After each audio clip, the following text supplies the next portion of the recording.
Should you take a broad brush or a narrow beam approach to niche research? Well, I'm going to tell you in this video. Let me explain what I mean by a broad brush approach. A broad brush approach is where you take a topic that has wide appeal. You use popular keywords that are likely to get lots of searches, and everyone who has any interest in the subject whatsoever could use this search term. And this results in high search volume, but it also results in high competition. Now, when I talk about narrow beam, I mean a topic that has a highly specialized appeal, and it uses highly defined keywords. So only those people who have a specific interest in the subject will use those search terms. There's lower search volume, but there's less competition, so you stand a greater chance of making a sale. And you might call a narrow beam approach going after a sub-niche of a wider niche. To convert a broad brush topic down to a narrow beam one, you want to niche it down 3 times. So for example, let's say weight training.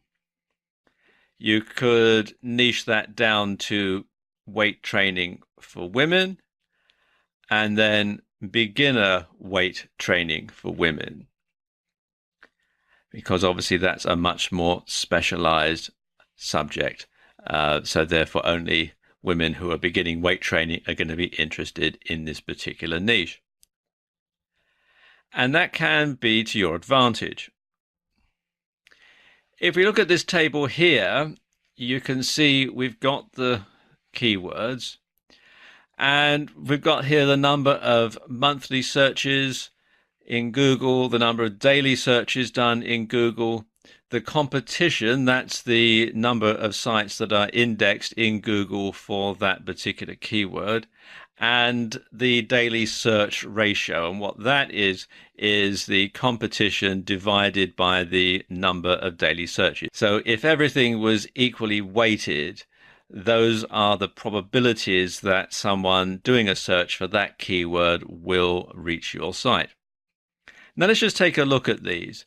For weight training, you can see that there are 9,720 monthly searches, 324 daily searches, but the competition is 12,900,000 websites for that keyword. So your chances of getting to the first page of Google, let alone to the top position in Google, are going to be very, very slim. So the chances of somebody actually coming to your website, the daily search ratio is 39,814 to 1.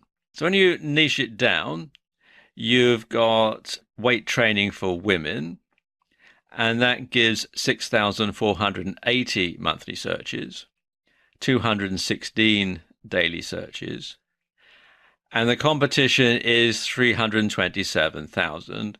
But when you niche it down again, you've got beginner weight training for women.